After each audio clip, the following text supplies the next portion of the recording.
Hello. Today I just briefly and concisely want to talk about a meaningless question. The very term meaningless question comes from an English pun, needle's point and needless point, two phrases that sound almost identical. But the first means the tip of a needle, while the second refers to a pointless, meaningless question. Such a title was bestowed upon the question that scholastics asked in the Middle Ages. Scholastics and theologians seriously discussed the question of how many angels can dance on the head of a pin. Many records and reflections on this topic remain in books. Moreover, this question was surprisingly posed differently at various times. The question was as follows: can a million angels be simultaneously on the tip of a needle? Another question that was indeed raised is whether multiple angels can be in one place at the same time. Seemingly serious questions, and serious people seriously discuss these issues. So, these meaningless questions and the tip of a needle, is it really absurdity or is there something behind it? Perhaps the most astonishing is the legend of the fall of Constantinople, when the Turks besieged Constantinople. And before the great city fell, all the scholarly minds of Constantinople gathered together to discuss the main question, which they considered to be the question of angels, and how many could fit on the tip of a needle. In order to try to understand the meaninglessness of this question, let's recall another equally meaningless question. Once the Greeks asked the question of how many boards can be replaced in Theseus's ship before it ceases to be the same ship. Here it should be explained that the great hero Theseus, who defeated the Minotaur in his labyrinth, returned home, came back on a ship, a story with sails, and thus he returned, and his ship stood as a symbol of Greek civilization, but over time it fell into disrepair and needed repairs, replacing the rotting planks in this ship. And at some point, there was not a single plank left on the ship that remembered Theseus. And the Greeks asked a silly question. Tell me, is it the same ship or a different one? The Greeks pondered a lot about Theseus's ship.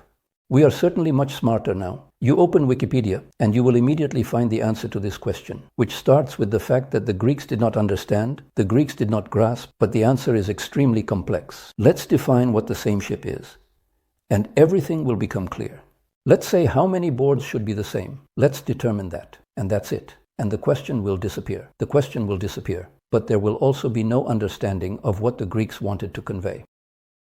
But the Greeks were asking a question completely unrelated to how to determine the same or not the same.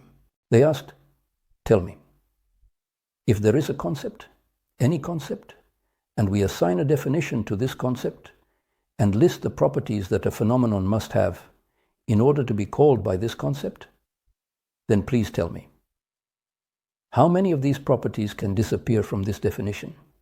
How many can be replaced with other attributes for it to still be considered the same concept? If we have a phenomenon in its diversity and the definition we have given, then how should the definition be fulfilled? Where is the boundary of definition that cannot be crossed? Because then it would be a different phenomenon. And does this boundary even exist? This is the question that Theseus actually tried to answer in his time, as he went to Crete to confront the Minotaur, the monster that lived inside, at the center of the labyrinth. And Ariadne gave him a thread that helped him reach the center of the labyrinth. The Greeks recorded myths on scrolls, and here is a scroll. And it wraps, converging to the center, a thread that leads to the center of the labyrinth, a spiral, and in the center of this spiral labyrinth lives a unicorn. Although it is the same story, lives the very Minotaur, the very monster that Theseus must reach. Thus, the Greeks told their story about myths and the essence of these myths, because Theseus was the hero who was meant to conquer the mystery of this labyrinth, the mystery of the scroll, the mystery of Greek myths. And it turns out that behind the victor Theseus stood the question of his ship, the question of how many planks can be replaced in it. The fact is that Greek myths represent a philosophical system that explains how the brain is structured. In this narrative about the brain structure, the key question is what concept we operate with, what lies behind the concept, how it is organized, how it is formed, and what the nature of this concept is, including how many pieces can be changed. And the most interesting thing is that the question about angels and the question about Theseus's ship are actually the same question. Let's ask ourselves, what kind of beings are these angels? And most importantly, why is there a whole zoo of various angel-like creatures here? Well, at the very least, we know that there are universally occurring angels, and there are cherubim that appear in the biblical text. And at the same time, when we look at the depiction of angels, they have two wings, flying entities, while cherubim, when they are illustrated, have 6 wings, and the text describes that they also have 4 wings. So where is the truth, 6 or 4? Besides cherubim, there are also seraphim, and there are many others. In Christianity, there are 9 gradations of all these angelic orders, angelic entities, where, by the way, angels are the last, the lowest, 9th entity, and there are also, as we know, fallen angels. And it turns out that the angels are supposed to take part directly in the Battle of Armageddon, which is described in the biblical text of Revelation. What kind of creatures are these? What should we eat with them? Let me tell the story again, that I have already shared in many videos. So, who exactly are the cherubim anyway? Let's start with them. On the lid of the Ark of the Covenant, 2 cherubim should be placed so that they are in harmony with the lid and look at each other. And also, 4 discs need to be made for the Ark of the Covenant, which should be placed at its edges, and poles should be inserted for carrying so that they are inseparable. Thus, describing the Ark of the Covenant, the biblical text describes the structure of the scroll on which this text is written. Here is a scroll. It has 2 halves. Into these 2 halves are inserted 2 rods, 2 rollers that pass through 4 discs. And the parchment, the page, the cover of the Ark of the Covenant, and the cherubim along with this cover. And by leaning over the lid of the Ark of the Covenant, it turns out, one could talk to God. Yes, of course, by leaning over the pages of the scroll, one can talk to God, who wrote this biblical text. In the biblical text, there are many descriptions of what the scroll looks like, but each time it is done in a veiled manner, it is done allegorically, just like the writing of the Ark of the Covenant. And if all of this is put together, it is possible to determine what the real scroll looked like. I made such a reconstruction, perhaps not entirely accurate, but based on the text, this is how this scroll should look. And the 2 cherubim that stand on the cover of the Ark of the Covenant are 2 halves of a scroll, 2 of its rollers, around which the parchment is wrapped. But there is a wonderful thing. There are discs, and on these discs there is a design. And this design is remarkable. Look here. This is the Seal of Solomon. This is the Shield of David, a 6-pointed star with 6 stones around the perimeter. And these 6 stones, this figure is described in the biblical text as a cherub, which had 4 faces: the face of a man, the face of an ox, the face of an eagle, and the face of a lion. 4 faces. But the focus is only on the fact that it is all the same face. Look, there's a check mark and 2 little eyes. And depending on how we interpret this check mark, if it's eyebrows, then it's a human face. If it's horns, then it's the horns of a bull, and so on. That is to say, it turns out to be the same thing. Depending on the angle from which we look at it, it can appear differently to us. So this is essentially the main hidden secret of what is in the biblical text. The fact is that any word is always polysemous, and how we understand a word is perceived only in context, depending on how the phrase is constructed, what words surround it, and how we collectively assemble the meaning of these words. This will give us the sense of the text, and the same word can present itself to us in completely different meanings. This is how the brain works. This is how language is structured. And this is also how the biblical text is arranged. It has several levels of interpretation: the direct reading, which many of us know by heart, and several allegorical levels. One of them, the simplest, describes the construction of the scroll, detailing its structure. But the focus is that the scroll itself is structured in such a way that it all relates to the narrative about the workings of the brain, to the main level that exists in this scroll. There is this surgeon, and if we translate from the jurist's perspective, he has two options for translation, either as multiple, which is clear, meaning several faces, or as shooting, like shooters. To see the desired perspective, one must shoot in the right direction. There is also, by the way, an arrow, a disc cylinder, which has a ball on one end and a point on the other. Here are the shooting ones, two cherubs, each with their own arrow, and simultaneously appearing as multiple beings that describe several faces at once. These are cherubs, the chief angels. How many wings should they have? It's all very simple. Look at how they are described in the text. Each cherub has two wings below, two wings above. The wings above come together, the wings below come together, and both the upper and lower wings connect with each other. Here is the parchment of the scroll. Here are its parts that form these wings, 4 wings of the cherub. And if we look at it from a slightly different angle, here we have a 6-pointed star. In this 6-pointed star, we see 6 points, which represent the 6 wings of the cherub. And both are true, and both are true. All of this refers to the cherubs. All of this describes multiplicity. This cherub, by the way, is also the master Hiram, the renowned architect of the Temple of Solomon, the designer of this scroll. The Temple of Solomon, like the Ark of the Covenant, is yet another allegory of this scroll. But only the cherub acts both as the constructor of this scroll, creating it, and as the destroyer of this scroll, because it makes this text allegorical and therefore practically unreadable. The mysterious killer of the scroll, who then burns what he has created. And here is another name of the cherub. It is the seraph, fiery, blazing, with red discs of the scroll. And as described in the text, it is as if the flame constantly moves across these discs. Yes, here he is, the burning one. And since he is burning, he is also consuming. And in his hypostasis, when he destroys this text, he is a seraph. And when he creates it, or when he later restores it, he is a cherub. And who are the angels? The angels of Suvrith are translated as messengers. When you look at these faces, you can see either one face or another, such as one face or another. At the same time, you can see only one face. It will have some significance for you. Then a lightning bolt will flash. By the way, lightning always travels along the disc, and you will change your point of view, and you will see another face. This face is the messenger of the meaning that you see now, angel.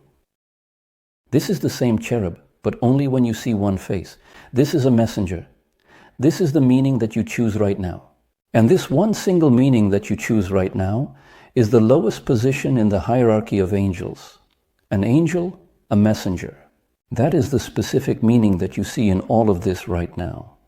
By the way, as described, seraphs are those who are burning, consuming, and possess the ability to elevate angels of a lower rank to a higher one. One single interpretation may often become the main one in various contexts. And this main, singular interpretation can become the primary one for thousands of years, a direct, for example, interpretation. The angel in its direct interpretation, or rather the text in its direct interpretation. So, who is this? You have probably heard this many times, a fallen angel. And here, of course, how can one not recall such a wonderful thing as the concept of hell and heaven? It's a remarkable thing, but hell and heaven are this very mix at the same time. Heaven. If you understand what is written there, and hell if you perceive it literally, in a straightforward reading, and there are sinners who are boiling in cauldrons. What are sinners? There are words in this text. These words are polysemous. They are sinners, from the perspective of a straightforward reading that does not allow the words to shift left or right, which nails them down and says, read only this way, perceive only this way, interpret only this way. And there are Jews who read this text using a stick, a special stick, so as not to touch it with their hands, and they move it over the text, pointing at it. These are indeed the forks with which sinners are driven back into the cauldron, and the cauldron itself. The text is originally consonantal. It is written only with consonants, and there are no vowels. Vowels are inserted when you already understand what the text is about. They are added depending on the level of interpretation, giving different meanings and different sounds to the words. But when there is one single correct vocalization, it was made in its time by the Masoretes, who were Jewish scholars, and from this vocalization, translations were later made into all other languages. By the way, it was made even earlier. When the Greeks wrote the Septuagint, they already recorded the sound of the Hebrew text. And this vocalization is like water, great water. This is what is in the cauldrons, in which these words are boiled. And when you understand the meaning, then these are those who walk in the paradise garden. How do you look at the same text? It is both hell and heaven. And so the fallen angels, demons, the devil, the fallen angels are indeed one and the same direct interpretation, one of the faces of the cherub, one of its faces. You see how everything suddenly falls into place. There is also a fascinating and remarkable description of the cherub, stating that when the cherub moves, its faces go in different directions. In all four directions at once. It looks quite astonishing. But if you look at the drawing and see what happens when the disc of the cherub rotates, when the scroll is unrolled, at that moment each of the four faces turns in its own direction. To the left, to the right, up, and down. Here, go immediately in all four directions. Here is the cherub. Some faces are conventionally going up, while others are going down. And so Jacob's ladder is described. In the biblical text, there is a moment when Jacob fell asleep and had a dream in which he saw a ladder. And on this ladder, angels were going both up and down at the same time. Now do you understand why it is specifically angels? Each face individually is an angel. And here is Jacob's ladder. This is the cherub. This image where, as it rotates, the angels on it are simultaneously going both up and down the same ladder. When the disc spins, angels gracefully and elegantly swirl around. What is happening? They are dancing, and all of them are. Here. This disc is on a roller, which has a ball on one side and a point on the other. What is happening? Angels are dancing on the tip of a needle, and therefore, it seems like an absolutely silly question. How many angels could dance on the head of a pin? It turns out there is a quite rational answer. It's just a phone call for those who understand. It's a question for those in the know. On the tip of a needle, certainly, 6 angels dance. No more, no less. And what does it have to do with not just the needle, remember, but the pinhead? How many dance on the pinhead? Because the pinhead is not just the tip. It also has a little ball at the bottom. Here is the roller of the scroll, where there is a ball at the bottom and a pointed tip, like a pinhead at the top. But can a million angels indeed simultaneously fit on the head of a pin? What a good question. This text contains the preordained levels of interpretation and nuances, carefully crafted by the authors. There are 4 main levels of interpretation, 1 direct and 3 allegorical, along with additional ones, making a total of 6 levels of reading. Can a million angels exist? No, they cannot, because there are only those that are foreseen. Everything else is just false mirrors. In this scroll, there is an effect where, with so much variety in the text, selective attention can pick out anything from it. Mirror. You come with your thoughts and take your thoughts back from there. You can always see what you want to see there, but only under one condition. You will ignore part of this text. Ignoring part of it, I seized something else, saw everything you could want. Therefore, the levels that are provided, every letter is in place. Every word plays a role. Everything. All. It's not just a phrase in a single sentence. The entire text is structured in such a way that everything works. and when I grabbed the mirror and saw something of my own. It is often said that this can explain anything. It cannot, it should never be able to, only if you ignore it, only if you throw it away, and that doesn't matter. That doesn't matter. It's trivial. But here, everything was wrapped up. Then yes, you can see yourself as if in a mirror. Otherwise, please be kind, follow what is written, and then no. 1,000,000 angels cannot fit on the tip of a needle. But can several angels perhaps be in one place at the same time? Because an angel, a messenger, represents a single fixed point of view. And when you choose a level of interpretation, when you choose a system of allegories, at that moment you have one meaning, and simultaneously you follow only that meaning. Therefore, only one angel can be in one place at the same time. Just look. It turns out that medieval scholastics were not any less intelligent than the ancient Greeks. And it turns out they asked the very questions that have quite reasonable answers. And it turns out that this cherub has a vast number of allegories, a vast number of names, no matter what I was called. These include seraphs, cherubs, and even Constantinople. The one where, remember, Oleg nailed the shield to the gates of Tsargrad. This shield, which was nailed to the gates, is the disc of the cherub. Constantinople, the great city, the city of the king, is yet another allegory, just like Jerusalem, which, by the way, is another allegory of this scroll.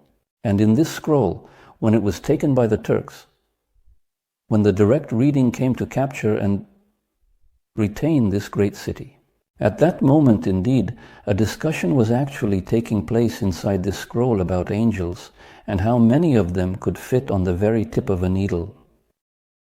What an amazing conversation was taking place at that time. But this conversation did not end there indeed in Constantinople. The incredible number of things that truly seem like meaningless questions actually do make sense, and many of these questions relate directly to the topic of surgery. In Russian, when we want to say that something will never happen, and that the very appearance of it is pointless, we say, when, yes, when the crayfish whistles on the mountain. When the crayfish whistles on the mountain. The cherub is responsible for understanding the text, and along with understanding comes the ability to read it correctly, to insert the vowels properly at the level of interpretation being discussed. And when the angel who is to sound his trumpet appears, the sound of the trumpets of angels is exactly about this. So this is a whistle, and the cherub with his crooked star of David, that's a Cancer. So, when the crab whistles on the mountain, then it will happen. But when is that supposed to happen? And when the Messiah comes, and he is seized, he is caught, it is Wednesday, then Thursday. And the water of the vocalization appears. So this is just what it's called after a little rain on Thursday. It turns out that these two phrases are actually about the same thing. And until the Messiah comes, this star is not on the scroll. It exists, but it is described within the text itself, and the text is covered in snow, or the house of the Masorite vocalization.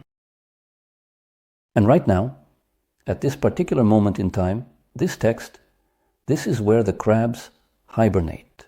And there are two rollers, a thick one and a thin one. Here they go, riding their whole life in a carriage and a little cart. And while this wagon and little cart are moving, and no one understands what is written there, there is only the water of the Masoretic vocalization. And about the cylindrical scroll, the mortar, what is happening? We are grinding water in a mortar, but when understanding comes, then this drawing will appear, then the 6 corners with their little eyes will be restored. And there is the main 7th, which is the sphere above the disc, symbolizing the main meaning that brings everything together. So what appears then? The 6 corners around, and the 7th corner is the corner between the roller and the disc itself. A corner like a measure of length is 5. We spread 2 fingers like this, and the distance between them is 5.